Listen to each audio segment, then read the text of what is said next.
Olá, pessoal. Sejam bem-vindos à nossa terceira aula de algoritmos. Hoje nós vamos continuar falando sobre, ainda na introdução, né, sobre os elementos construtivos do algoritmo.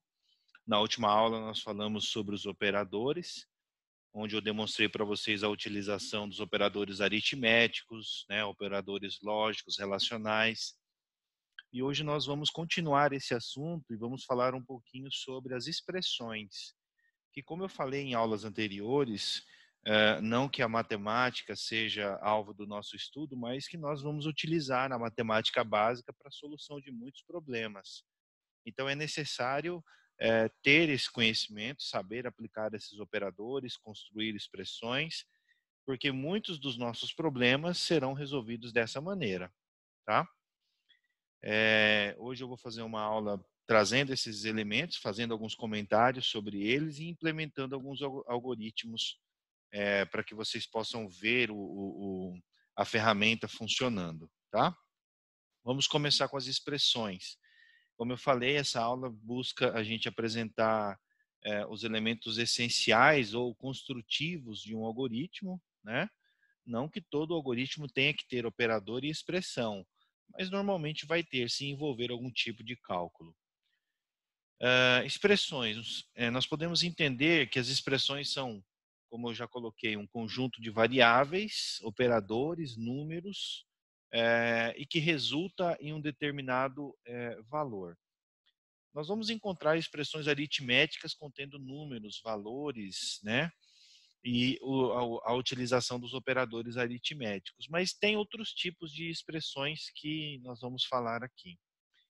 As expressões possuem diferentes significados e esses diferentes significados eles se alinham a cada problema que nós vamos estar resolvendo. Então pode ser, por exemplo, o cálculo de um salário, o cálculo também de determinadas medidas, né? Tudo depende do contexto para o qual você está trabalhando, tudo depende do problema, né? Às vezes as expressões elas podem ser associadas por diversos tipos de variáveis, ou seja, nós podemos ter variáveis que são aritméticas combinadas com operadores relacionais, né? Tudo isso eu vou demonstrar. Mas o que é interessante é nós entendermos que são importantes essas expressões para o desenvolvimento de algoritmos, porque é através dessas expressões que a gente consegue resolver os problemas do cotidiano, sejam cálculos matemáticos ou avaliação de expressões lógicas, né? Uma vez definidas tais expressões, a avaliação implica num processo sistemático que finaliza num valor final cujo tipo dependerá da expressão. O que é isso? Para cálculo de uma expressão, o programa ele vai se utilizar de é, é, padrões matemáticos ou padrões de solução de expressões que já foram definidos e vai entregar um resultado, se inteiro, se real ou ainda se lógico, né? Perfeito. Olha aí um exemplo. Esse exemplo aí é para a gente calcular a área de um triângulo, certo? Isso aqui é uma expressão, ó. Vocês estão vendo? A área é igual a base vezes a altura dividido por 2. Isso aqui é uma expressão. Muito embora, dessa forma que ela está aqui, ela não está linearizada. Nós podemos linearizar ela, né? Fica difícil a gente visualizar a execução de uma fórmula desse jeito, né? De uma expressão desse jeito. É aí que nós linearizamos, ó. Base vezes altura, entre parênteses, dividido por 2, né? Então, aqui tem uma questão que é bem interessante que nós vamos comentar. Como eu falei, o cálculo da área de um triângulo, ele é feito através da informação da base. Eu preciso dessa informação, o usuário precisa entrar com ela, e também com a informação da altura, né? O usuário me fornece a altura. De posse dessas duas informações, então, eu posso fazer o cálculo.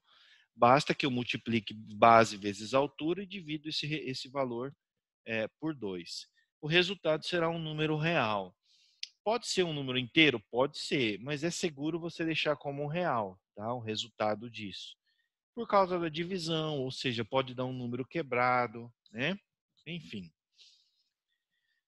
Vamos construir então um algoritmo para cálculo da área do triângulo, certo? Então, para a gente construir esse algoritmo, eu abri aqui o Visual G, então nós vamos começar a escrever ele. Algoritmo, área, triângulo, certo? Variáveis, todo algoritmo deve ter um início e um fim, né? Que eu preciso de variáveis? Eu preciso de uma variável para representar a base, outra para representar a altura e outra para representar a área. Vou colocar todas como real, certo? E aqui começa a nossa a etapa a etapa de comandos do algoritmo, onde a gente vai fazer a leitura das variáveis. E aí eu vou fazer assim: escreva, informe a base. Pronto. Leia base, que é o nome da minha variável lá em cima, certo? Escreva, entre aspas, informe a altura. Embaixo, leia altura, ok? Agora a gente vai fazer o cálculo. A área recebe, opa, que é menor tracinho, abre parêntese, base vezes altura, sinal de multiplicação última aula, lembram lá, é o asterisco, dividido por 2. Aqui tem uma coisa muito importante que é a precedência de operadores, né? E eu vou, logo adiante, eu vou falar um pouquinho sobre isso. E aí a gente vai fazer assim, ó, escreval, ou escreval, a área do triângulo é, vírgula, área. Perfeito? Nosso algoritmo está sem indentação, não fica muito bonito. O Visual G tem uma ferramenta para isso, Ctrl G. Viram? Ele deslocou todas as linhas, deixou tudo edentado, tudo bonitinho. Nesse ponto, basta eu digitar aqui F9. Ó. Ele já começa a execução do algoritmo. Veja, ó, deixa eu falar uma coisa importante para vocês. As variáveis que vocês criaram, ele declara aqui, ó, certo? É muito importante porque em determinados momentos vocês podem seguir as variáveis por essa área aqui. Então vou informar a base, 2. Informe a altura, 3. A área do triângulo é de 3. Por quê? Porque a base vezes a altura, 2 vezes 3, nós teremos 6, dividido por 2, 3. Certo? Tudo bem? Façam aí, refaçam esse algoritmo no Visual G de vocês, olhem o código, copiem, né, transcrevendo e executem com F9 para a gente ver se vai dar tudo certinho, certo? Perfeito. Uma vez feito aquele algoritmo onde nós vimos o cálculo de área, né, só para vocês terem uma noção de que ali tem uma pequena expressão envolvendo operadores aritméticos e também números, né? Deixa eu comentar agora um pouquinho sobre a precedência de operadores. Se nós não utilizarmos os operadores de uma forma correta, na ordem necessária e isolados de uma maneira correta, nós podemos ter um resultado diferente daquilo que foi desejado. Então, para isso, nós precisamos aplicar uma correta construção dessa precedência de operadores para a gente entender corretamente o problema e que isso, de fato, se confirme, né? Se dê um resultado correto. E aí nós temos operadores aritméticos, lógicos, relacionais e de atribuição, como eu já falei na aula passada. Como é que funciona a precedência de operadores para os operadores aritméticos? Bom, primeira coisa que nós temos que entender é que o nosso algoritmo ele sempre vai resolver as expressões aritméticas é, da, daquilo mais isolado possível para os menos isolados. Por exemplo, quando eu falo de precedência de parênteses, eu estou dizendo que aquilo que tiver em parênteses, dentro, né, isolado por parênteses, vai ser resolvido primeiro. Então, uma das primeiras formas de eu mostrar que eu quero uma certa precedência, é só eu colocar entre parênteses. Potenciação e raiz, eles vêm em segundo lugar, são resolvidos logo após os parênteses. Multiplicação, divisão, funções div e mod, em terceiro lugar. E por último, soma e subtração. Exatamente, por último. Olha um exemplo. Nós temos aqui 2 mais 2 dividido por 2. Nós sabemos que a divisão, que é aqui representada pelo operador barra, ela tem precedência em cima da soma. Então, se não tivéssemos esses dois parênteses aqui, ó, o programa ele faria um cálculo diferenciado, como está aqui. Justamente por causa da precedência do parêntese, aqui o algoritmo ele vai pensar diferente. A expressão ela vai ter um outro significado. O precedente dos parênteses, ele está me dizendo o seguinte, que o que tiver dentro dele vai ser resolvido primeiro e depois faz o que está fora. Nesse caso, ele vai somar 2 mais 2 é 4, dividido por 2 é 2. Se não tivéssemos esses parênteses, a fórmula ficaria desse jeito aqui, ó, a expressão, onde figuraria a precedência da barra, que é da divisão, que se sobrepõe à soma. Então, nesse caso, primeiro ele faria a divisão de 2 por 2, que dá 1, e pega esse resultado e soma com 2, que é igual a 3. Certo? Só para a gente entender, a precedência é muito importante. No cálculo de percentual, ó, quanto que é 10% de 550? Isso é simples, a gente sabe que é 55, né? Mas tem várias maneiras de eu escrever essa expressão e que ela chegue no resultado. Eu poderia, por exemplo, pegar aqui 550 vezes 10 dividido por 100, que é essa fórmula mais convencional, né? Mas eu poderia fazer desse jeito aqui também, ó, 550 vezes 10 dividido por 100. Aqui vai rolar a precedência de operadores. Ou seja, primeiro ele vai fazer a barra, depois a multiplicação, que vai, no fringir dos ovos, dar o mesmo resultado. Quando ele dividir o 10 por 100, ele vai deslocar a vírgula que está aqui, depois do zero, para aqui, entre o 1 e o 0, e depois de novo, né? Ou seja, eu terei 0,1, né? Deixa eu fazer o cálculo aqui para ver se eu não estou falando bobeira. Eu vou ter 0,1 exato. Quando eu multiplicar aqui 550 por 0,1, ó, 550 por 0,1, eu terei 55 como resultado. Entenderam? E esse efeito aqui, ó, essa segunda expressão, ela tem exatamente equivalência com essa aqui, porque ao passo que eu digo que eu quero multiplicar 550 pelo resultado que der aqui dentro desse parêntese, ele vai me dar o mesmo efeito. Vai pegar 10, dividir por 100, vai dar 0,1, e aí ele pega esse resultado e multiplica por 550. Certo? Vamos fazer um algoritmo de percentual para a gente ver como é que vai se comportar? Então vamos lá, vamos construir aqui um algoritmo para cálculo de percentual. Como que vai funcionar esse algoritmo? Nós vamos passar dois números para ele, né? O primeiro vai ser o valor e o segundo vai ser o percentual. Ou seja, eu vou pegar, esse algoritmo vai ter que achar um determinado percentual de um valor para nós. Então vamos lá. Primeiro passo, começo aqui, algoritmo, cálculo percentual. Certo? Variáveis, eu vou ter valor e vou ter percentual e resultado. Tudo do tipo real. Né? Todo algoritmo tem que ter um início e um fim. Né? E aí aqui a gente começa. Escreval ou escreva. Ó, informe o valor.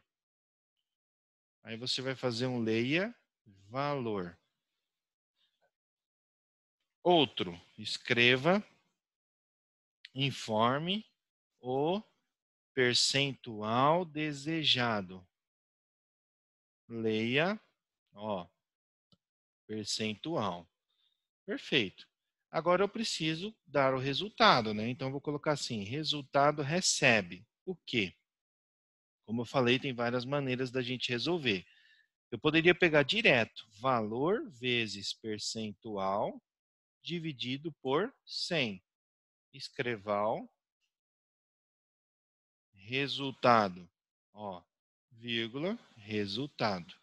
Perfeito? Ctrl G, ele faz a indentação. Vamos executar?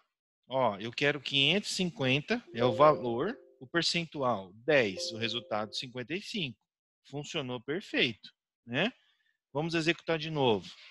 Valor R$ 1.000, percentual 20, então eu tenho R$ 200.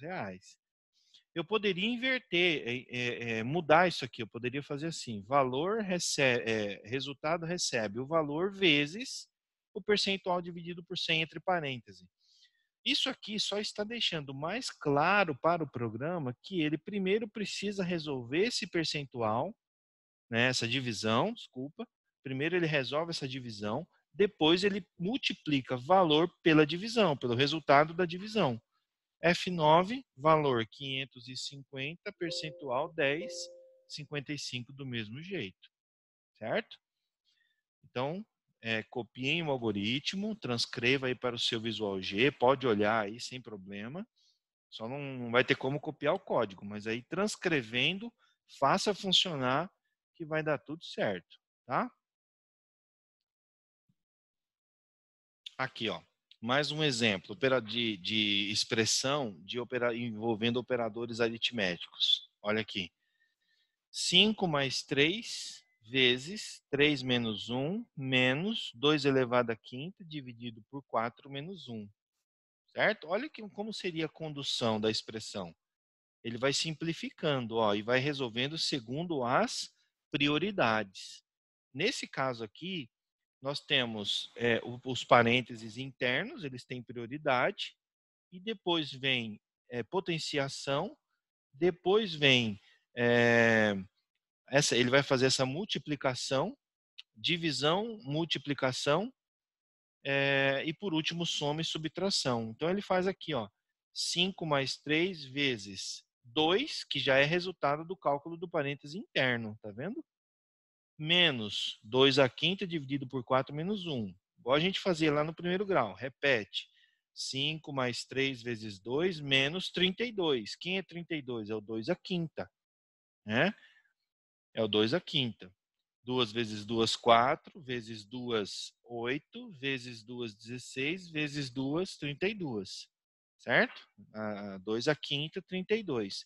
Aí repete, dividido por 4 menos 1. Aí ele vem 5 mais, olha aqui, tá vendo uma multiplicação? 6 menos 32 por 4 menos 1. 5 mais 6 menos 8, que é o 32 dividido por 4 menos 1. E aí agora é só soma e subtração, que tem a mesma precedência. Ele sai fazendo e resulta em 2. Certo? Tranquilo? Aqui, ó como que é interessante. Eu fiz uma escrita dela linearizada, certo? Eu linearizei para a gente entender como que o programa faria, né? Ou uma possibilidade de nós linearizarmos para ficar bastante claro. Como eu falei para vocês, se os parênteses forem colocados da maneira correta, ele não dá problema, né? Parêntese demais, mas colocado da maneira certa, não dá problema. Agora, se a gente colocar parênteses da forma errada, aí nós teremos um problema um tanto sério, né? Inclusive, se não me engano, se você pegar essa expressão aqui, ó, essa expressão aqui, colar no Google, ele vai reproduzir o resultado corretamente, né? O Google faz o cálculo. Perfeito. Vamos construir, então, um algoritmo para cálculo de expressão aritmética. Olha o problema que a gente vai resolver. Faça um algoritmo que leia os valores de comprimento, largura e altura e apresente o valor do volume de uma caixa retangular. Utilize para cálculo a seguinte fórmula. Olha aí, volume igual comprimento vezes largura vezes altura.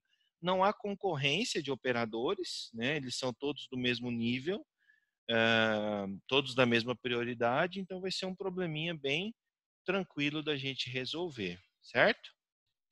Vamos lá no Visual G então. Algoritmo, olha aí, nome, cálculo, volume, certo?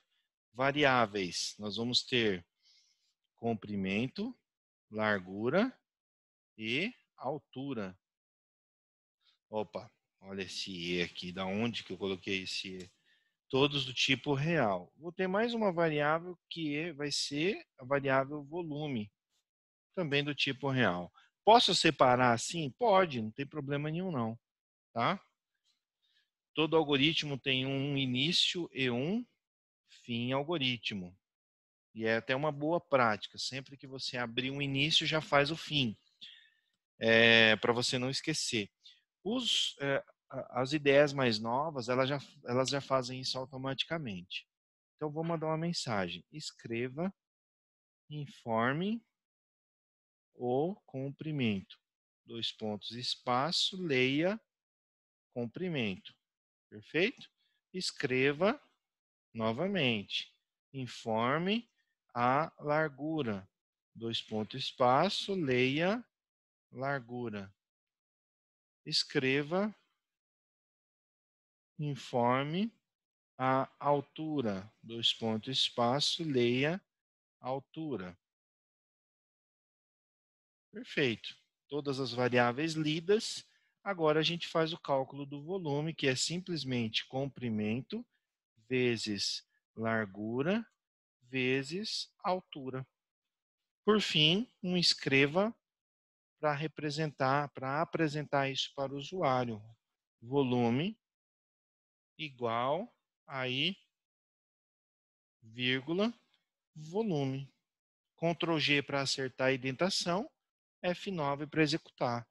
Então, se eu tenho uma caixa com 2 metros de comprimento, 2 de largura e 2 de altura, eu tenho um volume de 8 metros cúbicos.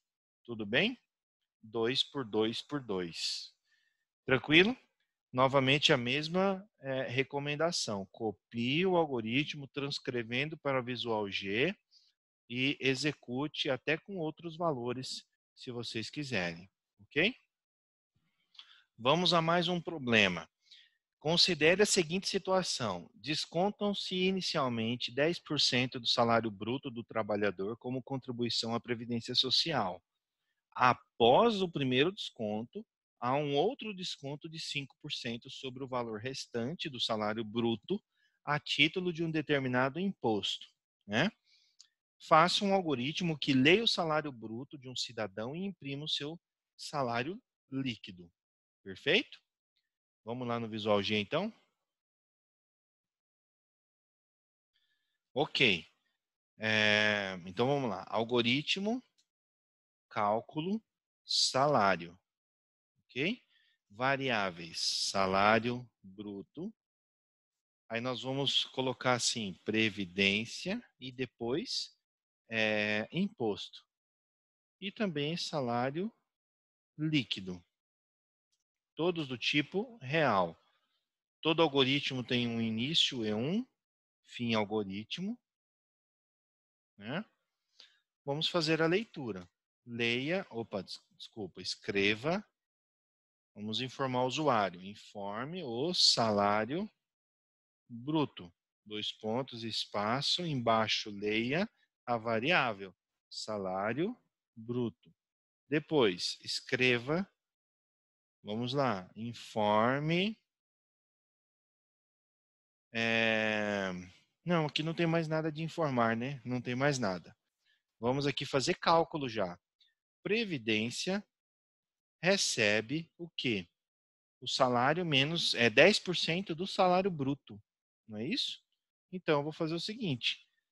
Como que eu calculo 10%? Eu posso fazer assim, ó. Uma das formas. Salário bruto vezes 10 dividido por 100. Isso é uma maneira de fazer. Eu posso fazer de outra maneira. Eu posso isolar isso aqui por parêntese. Ou eu posso fazer ainda assim. Eu isolo isso aqui como é a maneira mais convencional. Certo? Ou eu posso fazer também de outro jeito, que é um jeito que eu gosto mais, que é o salário bruto vezes 0,1. É uma outra maneira também, né? Mas vamos deixar essa aqui, ó, que é a mais convencional. Salário bruto vezes 10 dividido por 100. Eu tenho o valor da previdência. E agora, como é que eu calculo o imposto? O imposto ele é calculado assim. Ó, abre parêntese. Salário bruto menos previdência, certo? Vezes 5, não é 5%? Vou isolar agora tudo isso dividido por 100.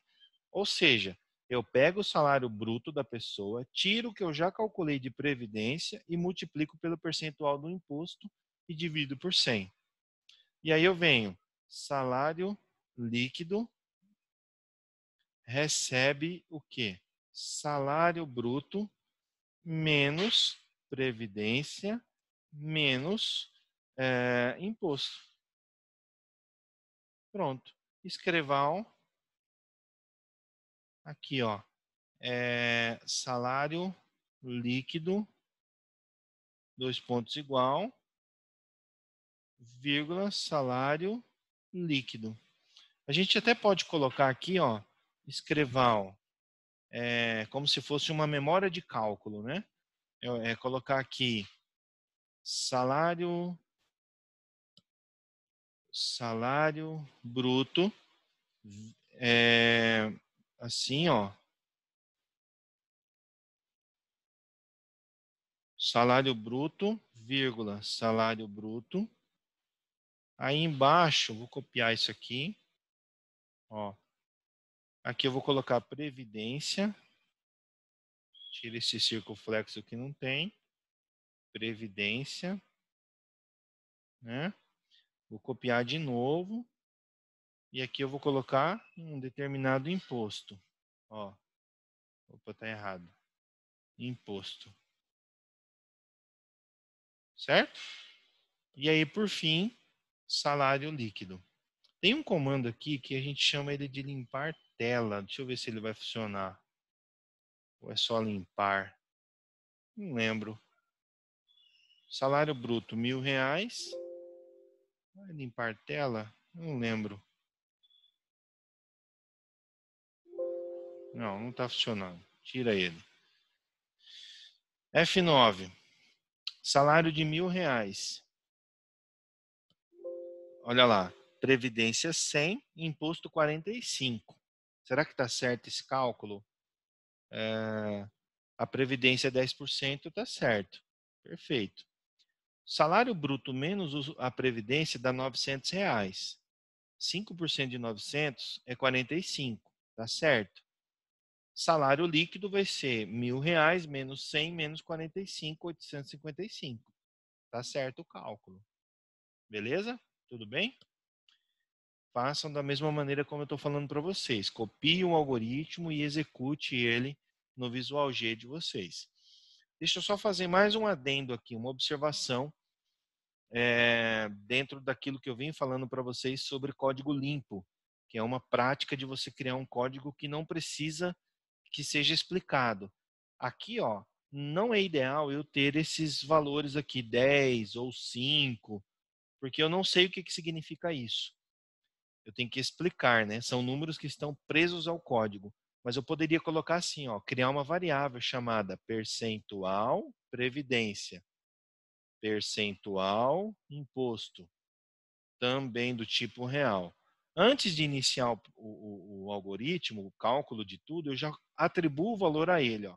Percentual previdência recebe 10, percentual imposto recebe 5, certo? Como se fosse o quê? O nome disso, pessoal, é constantes. Isso não muda ao longo do código. E onde está o 10, eu venho e atribuo a variável. Ó. Ou seja, se alguém tiver contato com esse código, ele vai ver o seguinte, tem duas constantes aqui, percentual previdência, que vale 10, percentual imposto, que vale 5. Aí ele vem, previdência é o salário bruto vezes o percentual da previdência dividido por 100. Imposto, salário bruto menos a previdência vezes o percentual do imposto. Né? O código fica autodocumentado, o resultado vai ser o mesmo. Perfeito? Com o uso de constantes para que o teu código fique mais limpo, mais organizado. Tudo bem? Reescreva essa nova versão e veja se vai dar tudo certo lá no Visual G. Perfeito? Continuando. Vimos os operadores matemáticos, os aritméticos, agora a gente vai falar sobre os operadores lógicos. Os operadores lógicos são aqueles que trabalham sobre valores booleanos. O que são valores booleanos? São os valores verdadeiro ou falso, né? E com esses operadores nós podemos construir expressões também, expressões lógicas que terão por resultados possíveis verdadeiro ou falso. Então esses operadores são o operador de conjunção e disjunção, que é ou, disjunção exclusiva, né, o ou exclusivo, ou de negação. Onde que está o fundamento disso aqui, pessoal? Vocês vão entender muito bem isso aqui no estudo de tabela verdade. Eu recomendo mais uma vez, deem uma olhada na tabela verdade. Os operadores ou show, como alguns dizem, né, o shore em inglês, eles exigem a presença de dois operandos. Eu sempre comparo dois operandos, né, também de valor lógico, certo? E aí o resultado será um outro valor lógico. O não, que é o operador de negação, ele exige apenas um operador, porque ele inverte o valor do operando. Ou seja, ele exige apenas um operando, pois ele inverte o valor do operando. Se a variável ela era falsa, quando você diz não variável, você está querendo que ele inverta o valor. Então, aquilo que é não passa a ser verdade. Aquilo que é falso passa a ser verdade, desculpa. Ou aquilo que é falso passa a ser verdade, ou verdade passa a ser falso, certo? São operadores mais úteis com decisões, que é o nosso próximo assunto, né? Nós vamos estudar sobre isso em decisões. E aí, eu estou falando tanto de tabela verdade, que eu acho que nessa próxima unidade, na aula 4, eu vou dar um pequeno conteúdo sobre tabela verdade. Olha aí um exemplo. Variável A, variável B, variável C e resultado, todas do tipo lógico. Olha uma possível expressão booleana, certo? Ou seja, a avaliação disso vai nos retornar um único resultado, ou verdade ou falso. Eu fiz um algoritmo sobre isso, só para a gente entender. Olha aqui. Algoritmo, expressão lógica, valor A, B e C e resultado do tipo lógico. Eu atribuo verdadeiro para A, falso para B, falso para C. E aí eu digo que o resultado vai receber A, E, B ou não C. Gente, não tem como entender isso aqui se não estudar a tabela verdade, tá? Onde eu vou ter assim, como o meu A é verdade e o operador aqui é E, eu preciso ter verdade dos dois lados, ou seja, eu preciso ter verdade aqui e verdade dentro desse parêntese todo para que eu tenha verdade aqui em resultado. Se eu encontrar falso em algum desses lados, o meu resultado vai ser falso, certo? Agora, aqui ó, eu tenho B ou negação de C. Como é um ou, eu preciso ter apenas uma verdade em um dos lados, né? Ou seja, eu preciso ter verdade aqui em B ou verdade aqui em não C. E aí, esse meu parêntese todo aqui, ele vai ser verdade. Agora, o não C, ele vai pegar o valor de C e vai inverter. Ou seja, aqui eu atribuí falso. Mas quando eu chamar não C, ele vai se tornar verdade. Então a expressão ela vai ser lida mais ou menos assim. Verdade e, abre parêntese, falso ou negação de falso, verdade. Certo? Deixa eu descrevê-la melhor. Seria verdade e, abre parêntese, falso ou negação de falso. Ó, certo? Verdade e, de novo, falso ou qual que é a negação de falso? Verdade. certo? Tá vendo? Verdade e, aí eu venho de novo, falso ou verdade, verdade. Beleza. Agora eu tenho verdade e verdade, o resultado vai ser verdade. Isso é tabela verdade. Agora, ó, guardem, como está em vídeo, vocês podem voltar, né? Agora, então quer dizer que se eu rodar esse algoritmo, ele tem que dar verdade? Sim. Olha lá o resultado. Verdadeiro, né? Então deem uma olhada em tabela verdade, mas na próxima aula eu vou fazer um conteúdo sobre ele também, sobre essa tabela. Agora nós vamos para outros operadores que, assim como os demais, são muito úteis para a construção de expressões lógicas, certo? Expressões booleanas, que são os operadores menor, maior igual, igual ou diferente, né? Eles se aplicam a diversos tipos de dados. Aí nós temos aqui, ó, por exemplo, os operadores igual e diferente, eles se aplicam para todos os tipos de dados.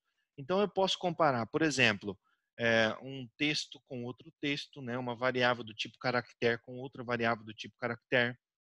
Eu posso comparar no sentido de igualdade ou diferença, né? Eu quero saber se a variável nome é igual à variável sobrenome, né? Ou se a variável nome aluno 1 é diferente da variável nome aluno 2. O resultado é sempre verdade ou falso. Agora, os operadores menor, maior igual, eles normalmente são aplicados a tipos inteiros, tá? Tipos numéricos, ou seja, inteiros ou real. Às vezes a gente pode utilizar o menor ou maior para comparar variáveis do tipo texto, que é o tipo caractere, para saber qual é a ordem alfabética, né? Mas normalmente nos nossos problemas aqui na disciplina nós utilizaremos com tipos numéricos, certo? Então fixem aí que os operadores relacionais eles têm essa característica. Agora aqui vai ser bem legal. Eu criei um problemaço para nós, diferente do que vocês viram até agora, mas vou explicar ele detalhadamente e ele já puxa o assunto da quarta semana. Olha aí o problema. Mentalize comigo. Se você quiser, nesse momento, você vai pegar um papel aí no seu, um caderno seu, né? Já falei que aluno tem que ter caderno, né? Mesmo aluno de tecnologia. Pega um cadernozinho e vamos lá. Olha lá. Uma empresa deseja criar um programa para conceder aumento salarial a seus empregados. O percentual de aumento será de acordo com a idade e o salário da pessoa, conforme as especificações. Quais? Se a idade estiver entre 18 e 30 anos e o salário for menor ou igual a R$ 1.000, eu vou ter 10% de reajuste. Se o salário for maior que R$ 1.000, eu tenho 7% de reajuste. Entenderam? 18 e 30 anos. Se o salário for menor ou igual a 1.000, 10%. Se for maior que 1.000, 7%. Outra condição, se a idade for entre 31 e 40 anos e o salário for menor ou igual a 1.000, eu vou colocar 12% de aumento. Se o salário for maior que 1.000, 8% de aumento. Se a idade for maior ou igual a 41 anos, eu vou dar 15% de aumento. Entenderam? Tranquilo o problema aí, né? Vamos para a solução agora. Deixa eu pegar a solução aqui.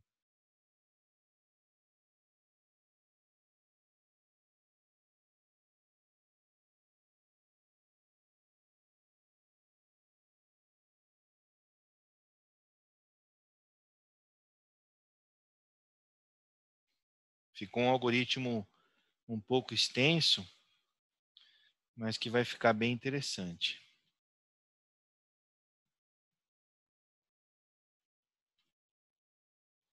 Certo? Olha lá. Vou comentar linha por linha, porque eu já tinha feito ele previamente, ele é um pouquinho grande, eu tenho umas considerações para fazer. Vamos lá. Algoritmo reajuste, o nome dele. Algoritmo, nome reajuste. Quais variáveis eu vou utilizar? Idade e variáveis salário, reajuste e novo salário. Posso aglutinar isso aqui? Ó? Posso, sem problema nenhum. Mas é que eu fui fazendo e já fui nem pensando nisso, na verdade. Mas posso aglutinar? Posso, olha aí. Escreva.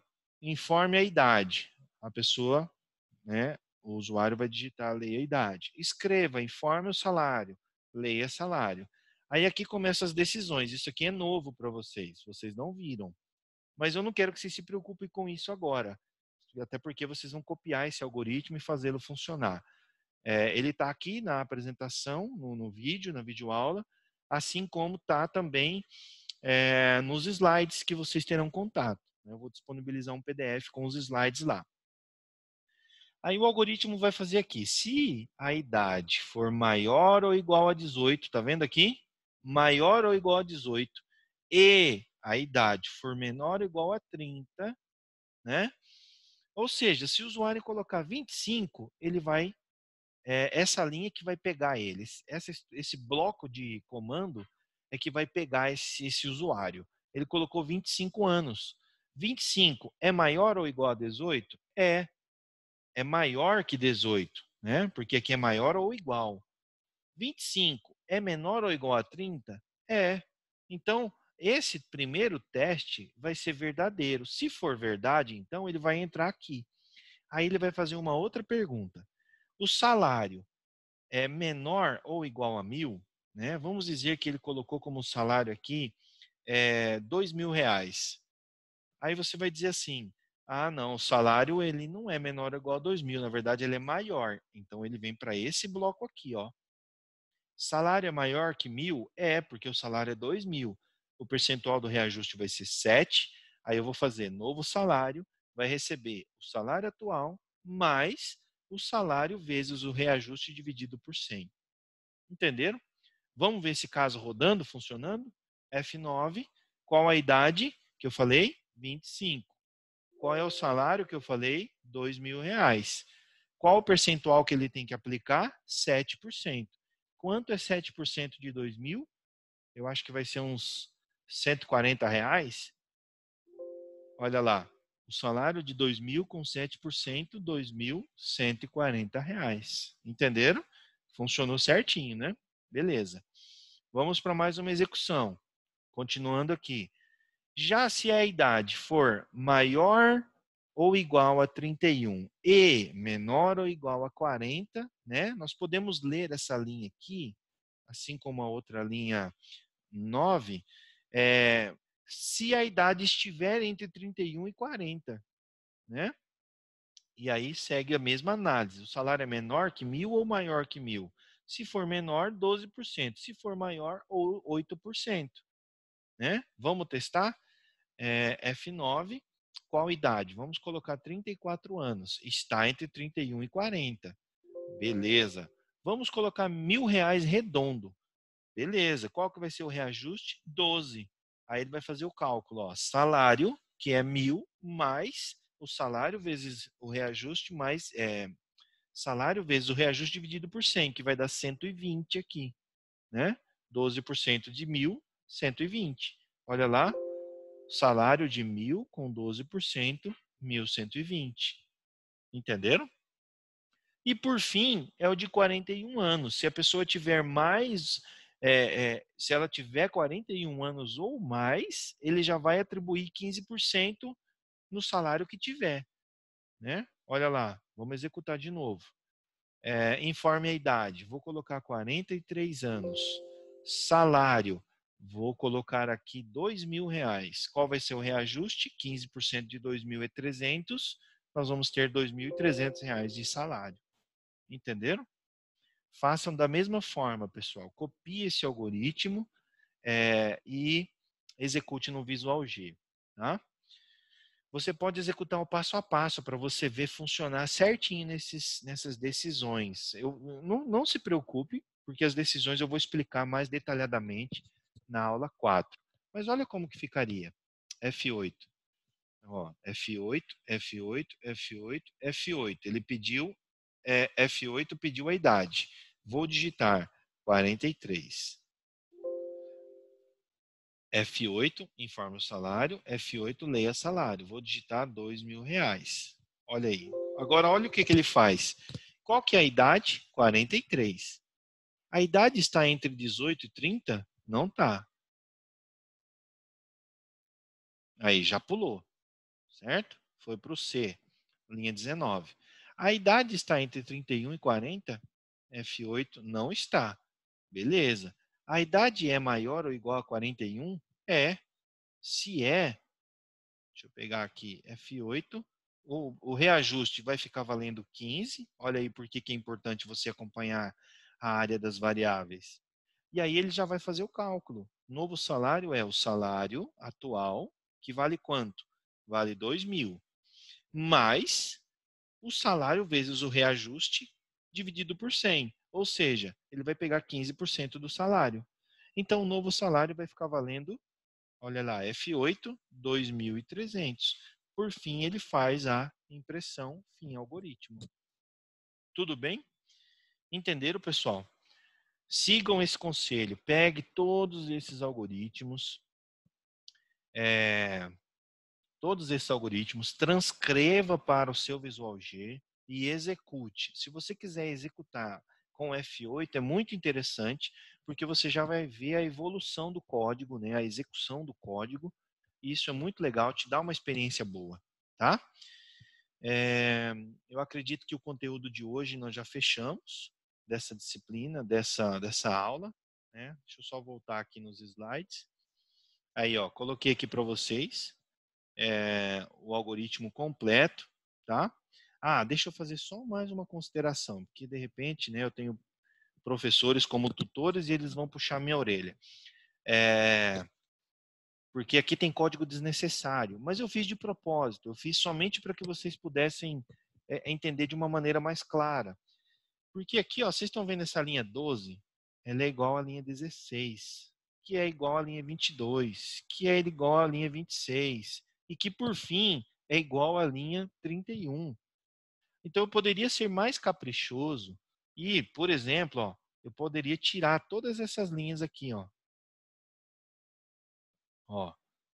e eu deixar com que as decisões sirvam apenas para encontrar para mim o percentual de reajuste. E eu calculo o salário uma única vez, ó. Tá vendo? Aqui, para que serve todas essas decisões? Somente para encontrar o percentual de reajuste. E aí eu calculo aqui. E ele tem que funcionar.